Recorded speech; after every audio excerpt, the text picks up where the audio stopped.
I'm curious as to how you get people on the phone. You're talking about interviewing is the best way to get this feedback. I think about I get off the phone with customer service and it says, hang on the line for a brief, sir. And I'm like, nope, I'm good. Yeah. No, thank you. Don't care enough.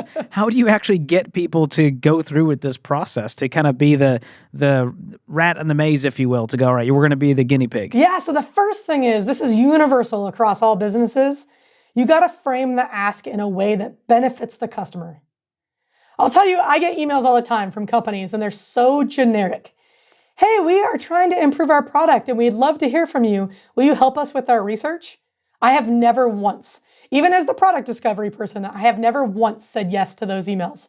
Why? I don't know what you're doing in the research. I don't know what you want to learn about. I don't know if I'm the right person to help you, and I don't know what's in it for me. Right? Now, if instead I get an email that says, hey, Teresa, you use this specific product and it looks like you're using this feature. We're working on improving that feature and we'd love to hear how you use it. If I care about that feature, I'm saying yes to that every single time, right? Because we want the products and services that we use to get better. So the first thing is making sure that the way that you ask creates value for the customer, not just for the business. The second thing is we can remove a lot of unknowns. Don't say we're inviting you to participate in research. That sounds scary. That sounds like I'm going to be a lab rat. I don't want to be a lab rat. Communicate you want to have a conversation. I want to hear a story about how you use this feature. Okay, great. I love talking about myself. I'll come tell you a story about how I use that feature, right? All humans love talking about themselves. Now you feel special and unique. Exactly. And someone cares about you and your experience. Exactly. Yeah. And then the mechanism, like how do I actually reach out to a customer, is going to vary quite a bit by company. So if you're a consumer company, like let's say you're a Facebook or a Netflix, you don't have to have their level of traffic, but a company like that, you can recruit people while they're using your product or service. So you can put in an ask somewhere within your product. We're seeing this a lot more often, just like you see people do like net promoter score surveys.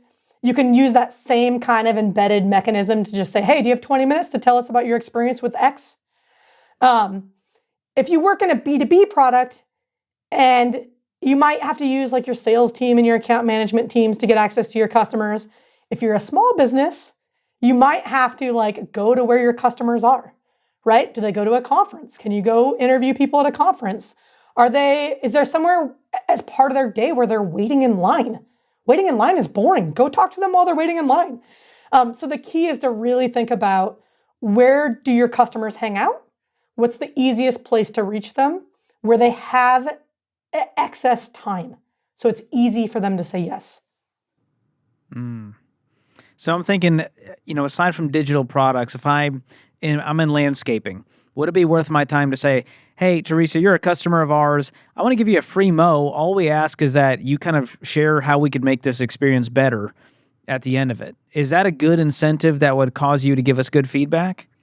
Yeah, incentives are complex. So arguably, if I'm giving you a gift, it's going to color your feedback, right? You're going to be more positive. Like, this is the best company ever. Yeah. They gave me a free mow. Now, not the most helpful. Now, if what I care about is I'm good at interviewing and I know how to uncover the story and I know how to uncover your needs around maintaining your lawn, the incentive may not interfere with that.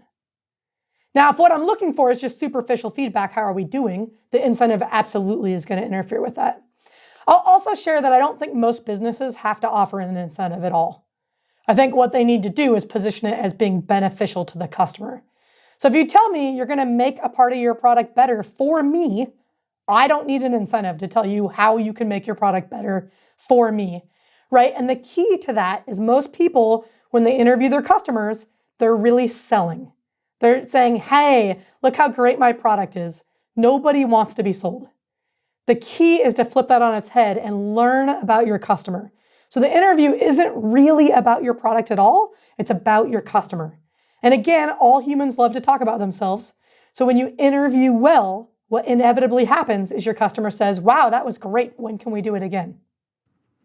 I love that. It's like a great first date where it wasn't just someone talking at you. They were asking good questions. That you can steal that one, Teresa. That'll make me feel really good. So for leaders listening out there, they want to start adopting this. They want to never run out of great ideas. They want to have these feedback loops. How do they start adopting this method into their teams this week? What's a good first step they can take? Yeah, don't overthink it. So I tell teams, I want to see you talking to a customer every week. That can feel really overwhelming. If you've never talked to a customer, ignore the every week part. Find one customer to talk to, right? Anybody. And it doesn't even actually have to be a customer, right? Find somebody who's like your customer. So I worked with a company, they were a bank. Banks are regulated. They had all these rules about who was allowed to talk to customers and how they were going to talk to customers. And I was like, okay, great. Let me make sure I understand your business. You're a bank. You sell checking accounts and savings accounts. And they're like, yeah. I go, and I mean, I get that your bank is amazing, but is your checking account and savings account meaningfully different from, say, any other bank in the US that offers checking and savings accounts? And, of course, they're like, yeah, well, we have all these features. I'm like, yeah, but at the core of it, like, do your customers bank in a different way than other bank customers? And they were like, no. I said, great. You can go talk to any human who has a bank account. You don't have to ask them where they bank. So you're not going to violate any of your company's rules because you're not talking to your... Compliance is happening. Yeah, you're not talking to your customers. You're just talking to people who have bank accounts. So that's the other thing to keep in mind is that, like, if you're not sure how to find your exact customers, what you want to ask is can I find someone who is meaningfully similar to my customer? So if your customer is really budget conscious, you want to find people who are really budget conscious.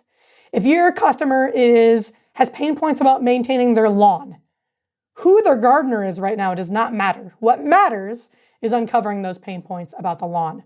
So this is where focusing on the customer and not on the specific product helps make recruiting a lot easier. That's huge. And it starts with knowing who your customer is, knowing what you're aiming at, and then going through that process to get there.